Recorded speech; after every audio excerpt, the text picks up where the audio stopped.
Thanks for watching. Don't forget to like, comment, share and subscribe to Mufti Tariq Masood, famous scholar. نبی صلی اللہ علیہ وسلم نے فرمایا اللہ کا ذکر ایسے کرو لوگ دیوانہ سمجھیں. لوگ کیا سمجھیں؟ دیوانہ. اس کا یہ مطلب نہیں ہے کہ کلیجے پھاڑ پھاڑ کے اور وہ موالی جیسے قوال. جب ان قوالوں کو بولو نا کہ یہ کس طرح اللہ کے نام کی توہین کر رہے ہو، کہہ رہے حدیث میں آتا ہے اللہ کا ذکر ایسے کرو لوگ کیا سمجھیں؟ دیوانہ. یہ مطلب نہیں ہے حدیث کا، کیونکہ حدیث کا مطلب سب سے پہلے صحابہ نے سمجھا، مطلب کثرت سے اللہ کا ذکر کرو. آج محفلوں میں بھی اللہ کا ذکر ختم.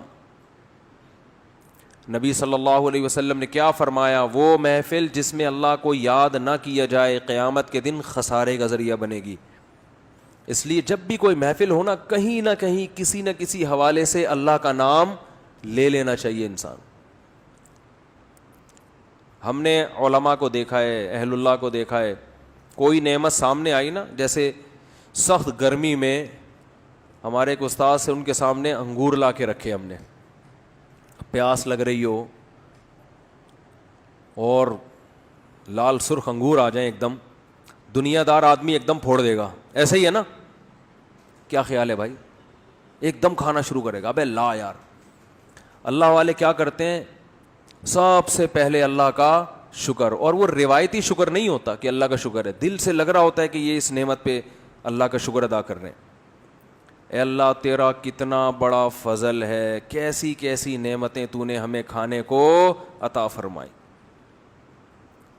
گرمی میں جب ٹھنڈا پانی آیا کرے نا، اللہ کو یاد کرے انسان. صرف روایتی نہیں، روایتی کا مطلب بسم اللہ الرحمن الرحیم پڑھ لیا اور آخر میں الحمدللہ کے لیے، یہ بھی ٹھیک ہے، سنت ہے، لیکن یہ تو ایک روایت بن چکی ہے نا، اس میں تو استحضار نہیں ہوتا.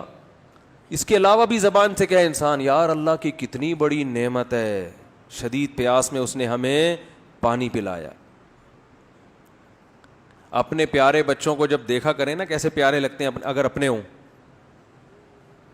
پڑوسیوں کے بچے نہیں اچھے لگتے انسان کو، وہ ٹینشن، ابے لے کے جا یار ان کو. تو جب پیار آتا ہے تو فوراً کس کی طرف نسبت؟ اللہ کی نعمتیں. بھائی یہب لمن یشاء اناسا، جس کو چاہتا ہے بیٹیاں گفٹ میں دیتا ہے. یہ مجھے گفٹ میں ملی ہے پیاری پیاری بچیاں. وَيَهَبُ لِمَن يَشَاءُ الذُّكُورَ، جس کو چاہتا ہے بیٹے گفٹ میں دے دیتا ہے. بڑے ہو کر تو پتہ نہیں اچھے لگیں نہ لگیں، بچے تو اچھے ہی لگتے ہیں نا. تو جب اپنے بچوں کو پیار کیا کرو، کس کا شکر ادا کرو؟ اے اللہ تیری نعمت ہے، کیسے پیارے لگتے ہیں بھائی. ہمارا تو کلو کلو خون بڑھتا ہے بچوں کو دیکھ کے. صرف ایک فیملی پلاننگ والے ہیں جن کو بچے کو دیکھ کے خون جلتا ہے ان کا کہ کیوں ہو گئے. کیا خیال ہے یہ کیوں ہو گئے؟ اور مجھے دیکھ کے تو اتنا خون جلتا ہے کہ ایک تو میں ہوں بھی چوتھے نمبر پہ. فیملی پلاننگ والے تو کہتے ہیں 2 کے بعد نہیں ہونے چاہیے نا، تو میں کون سے نمبر پہ ہوں؟ چوتھے نمبر پہ اپنے بہن بھائیوں میں. تو ایک تو اس لیے خون جلے گا، یہ تو اس کا تو پیدا ہونا ہی غلط تھا. کیا خیال ہے؟ اصول کے مطابق تو اس کو پیدا ہونا ہی نہیں چاہیے تھا. اس نے تو پیدا ہو کے غربت میں اضافہ کر دیا، کیونکہ 2 کے بعد جتنے ہوں گے غربت میں اضافہ کریں گے نا. اس لیے بھی جلتے ہیں. دوسرا اس لیے بھی جلتے ہیں کہ اس کے اپنے بہت سارے ہیں، اور اس لیے بھی جلتے ہیں کہ یہ بہت سارے بچے پیدا کرنے کی ترغیب بھی دیتا ہے. کیا خیال ہے؟ لیکن فیملی پلاننگ والوں کی جو ملامت ہے وہ میرے دل کے ارد گرد گھومتی ہے، اور میرے دل میں جو بچوں سے محبت ہے اس محبت کی گرمی ان کی ملامت کے تیروں کو میرے دل کے اندر پہنچنے نہیں دیتی. وہ جاتی ہے فیملی پلاننگ والوں کو جا کے الٹا جا کے لگتی ہے. سمجھتے ہو؟ میں ان سے کہتا ہوں کہ تم بھی اپنے بچے پیدا کرو تو زندگی سکون میں آئے گی تمہاری. اللہ پہ توکل کرنا سیکھو، اللہ کے بندو اعتماد کرنا سیکھو. خدا کی قسم دولت میں مزہ نہیں ہے. ایک دھیلا جیب میں نہ ہو لیکن نظر کس پر ہو؟ اللہ پر ہو. اس میں بڑا مزہ ہے کہ انسان کا جب اللہ سے تعلق ہوتا ہے نا تو پھر غربت میں بہت مزہ آتا ہے. اس کو پتا ہے کہ کھلائے گا کون؟ اللہ. تو وہ ایک بزرگ تھے، ان کے پاس ایک طالب علم پڑھا کرتا تھا، فاقوں میں وقت گزر رہا تھا. تو وہ بچہ جو تھا نا، جب وہ گھر جاتا، کھانے وانا ہوتا نہیں تھا گھر میں، تو ماں سے پوچھتا کچھ کھانے کو ہے, تو وہ کہتی نہیں آج ہم اللہ کے مہمان ہیں. دیکھو اللہ کے مہمان کو تو زیادہ ملنا چاہیے نا, مطلب یہ کہ آج ہمیں بس اللہ ہی کھلائے گا. بچہ سمجھ جاتا کہ آج گھر میں کچھ بھی نہیں ہے. تو ایک دن گھر میں گیا, کچھ ہے؟ انہوں نے کہا ہے کھانے کو.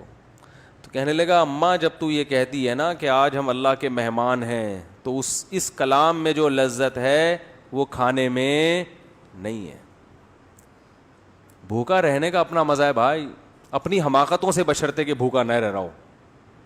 ایک ہوتا ہے اللہ کی طرف سے آزمائش, ایک ہوتی ہے اپنی حماقتوں سے, بے روزگاری کی وجہ سے خود ہی کوئی قابلیت ہی نہیں ہے, نہ پڑھائی میں دل لگا رہا ہے, نہ کوئی محنت مزدوری کر رہا ہے. پھر جو بھوک آئے گی یہ اللہ کی طرف سے نہیں ہے, یہ آپ کی حماقتوں سے ہے, اور اس میں خوشی بھی نہیں ملتی انسان کو, اس میں اور ٹینشن میں جاتا ہے. تو کہ جو غیر مسلم ہیں وہ اللہ کی عبادت کسی نہ کسی مفاد کو سامنے رکھ کے کرتے ہیں. وَمِنَ النَّاسِ مَن يَعْبُدُ اللَّهَ عَلَى حَرْفٍ, بہت سے لوگ ایسے ہیں جو اللہ کی عبادت, خدا کی عبادت ایک کنارے پہ کھڑے ہو کر کرتے ہیں. فَإِنْ أَصَابَهُ خَيْرٌ اطْمَأَنَّ بِهِ, اگر فائدہ ہو رہا ہے تو مطمئن, اور اگر آزمائشیں آ رہی ہیں انقلب علی وجہہ, فوراً پلٹ جاتے ہیں. آج مسلمانوں میں بھی ایسے لوگ پیدا ہو گئے ہیں. تو اہل اللہ کی عبادت کرتے ہیں اللہ کو خوش کرنے کے لیے, ثواب کے لیے, بلکہ ثواب سے بھی آگے ان کا مقام پہنچ چکا ہوتا ہے کہ بھئی ثواب نہ بھی ملے پھر بھی کیا کرنی ہے, یہ تو اللہ ہمارا محبوب ہے نا. تو محبوب کے ذکر میں ان کو لذت محسوس ہوتی ہے, محبوب کی یاد میں ان کو لذت محسوس ہوتی ہے. تو اہل ایمان کی ایک علامت اللہ نے بیان کی ہے نماز قائم کرنا, کیونکہ عبادت کا سب سے بڑا مظہر نماز ہے, اس لیے نماز کو فوکس کیا.